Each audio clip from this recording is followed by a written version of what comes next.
Good morning, students.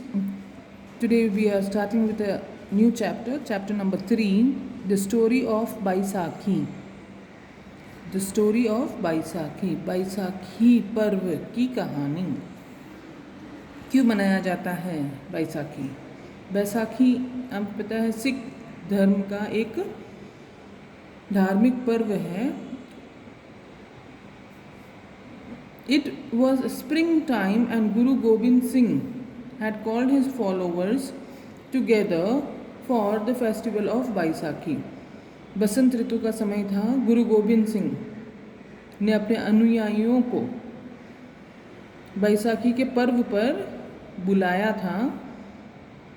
The smell of spring flowers filled the air as his followers hurried up the hilltop to the fortress castle of Anandpur.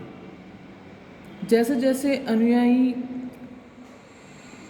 सारे इकट्ठा होके पहाड़ी पर चढ़ रहे थे, एक किले पे, आनंदपुर के एक किले पे गुरु गोबिंद सिंह ने बुलाया था सबको, वैसे वैसे फूलों की खुशबू अधिक से अधिक महकने लगी।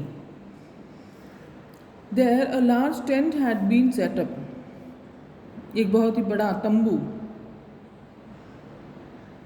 गाड़ा गया था वहाँ पे ताकि लोग इकट्ठा हो।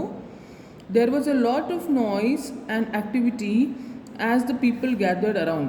खूब शोर हल्ला हुल मच गया था क्योंकि खूब सारे लोग वहाँ पे इकट्ठा हुए थे।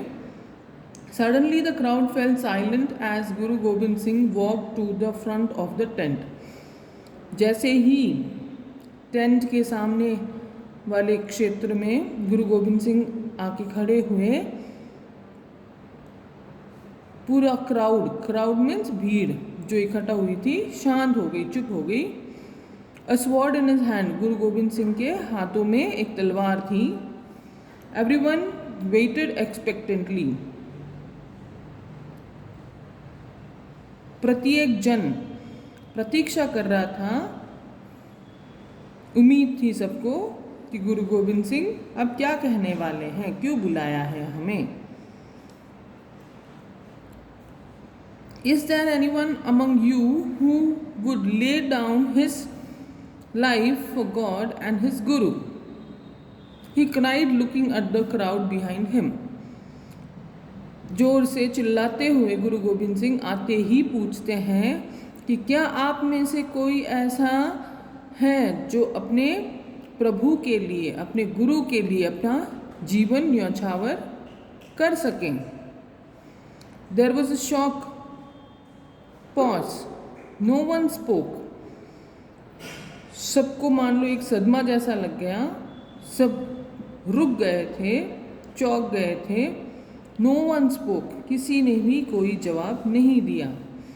Is there anyone among you who would lay down his life for God and his Guru?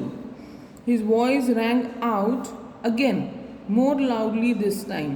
पुनः दूसरी बार वो और तेज स्वर में पूछते हैं कि क्या आप में से कोई भी अपने जीवन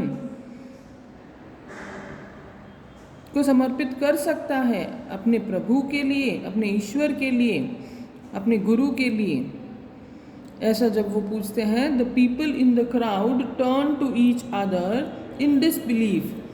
भीड़ में जो लोग इकट्ठा हुए थे वो एक दूसरे की ओर मुड़ के देखते हैं और किसी को विश्वास नहीं हो रहा था कि गुरु गोबिंद सिंह ने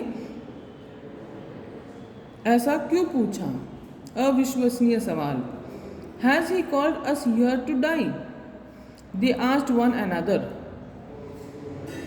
एक दूसरे की ओर मुड़कर वो पूछते हैं कि क्या इन्होंने हमें यहाँ पे मरने के लिए बुलाया है? Surely he isn't serious. निश्चित रूप से ये कोई गंभीर बात नहीं है, वो शायद कोई मजाक कर रहे हैं।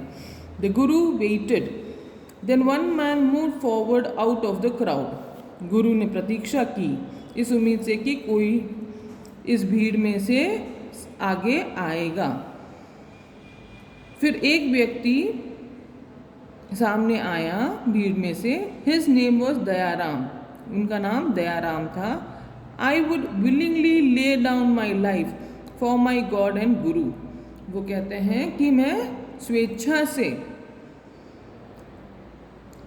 अपना जीवन को समर्पित करता हूँ अपने प्रभु के लिए, अपने गुरु के लिए।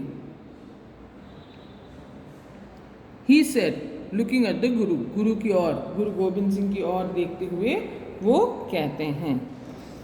Next page. Come with me, replied the Guru and led him into the tent. गुरु गोविंद सिंह कहते हैं मेरे साथ चलो, ऐसा कहते हुए वो टेंट के अंदर की ओर उसे लेके जाते हैं। The people watching held their breath, जो भी अन्य लोग उसे देख रहे थे सबकी सांसें मान लो थम गई। Suddenly there was a whoosh, then a थर्ड, अचानक से फिर अंदर से वुश, थर्ड, किसी के गिरने की, किसी को मारने की आवाज़ आती है। Guru Gobind Singh return to the crowd holding his sword in the air. फिर गुरु गोविंद सिंह अंदर से बाहर की ओर पुनः आते हैं और उनके हाथों में तलवार होती है। It seem to be dripping with blood, ऐसे प्रतीत हो रहा था कि उस तलवार पे रक्त, खून लगा हुआ था और रक्त की बूंदें नीचे गिर रही थी। दे ऑल वॉच स्टन्ड, सभी ने देखा, सब चकित रह गए। Who will be next, he cried, और तेज स्वर में चिल्लाते हुए गुरु गोविंद सिंह पूछते हैं कि अगला कौन तैयार है अपने जीवन को अपने भगवान और अपने गुरु के लिए समर्पित करने के लिए, कौन रेडी है? Who is ready? Who else will lay down his life for God and his Guru? The people where horrified, लोग बहुत ही भयंकर तरीके से डर गए थे। Why was the Guru doing this? सबके मन में एक ही सवाल उठ रहा था कि गुरु जी, गुरु गोविंद सिंह जी ऐसा क्यों कर रहे हैं? Why? I willingly lay down my life for God and his guru, said a second voice from the crowd. तो उस भीड़ में से अब दूसरी ध्वनि आती है, मीन्स दूसरा बंदा तैयार होता है अपने जीवन को समर्पित करने के लिए। द मैन स्टेप्ड फॉरवर्ड, वह बंदा भीड़ में से सामने आता है। The guru led him in to the tent, Guruji इस व्यक्ति को भी टेंट के अंदर लेके जाते हैं।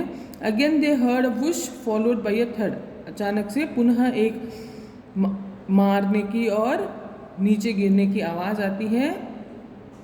Once more the guru reappeared with his sword apparently dripping with blood, पुनः गुरु जी टेंट में से बाहर निकलते हैं, उनके हाथों में तलवार होती है और ऐसे लगता है कि उस तलवार में से रक्त की बूंदें नीचे गिर रही है। ओके बेटा, यहाँ हम आज कंप्लीट करते हैं। नेक्स्ट क्लास में हम कंटिन्यू करेंगे इस लेसन को। I hope you have understood the starting of this chapter. Until then, goodbye. Do your homework and do it very neatly. Okay? Bye-bye.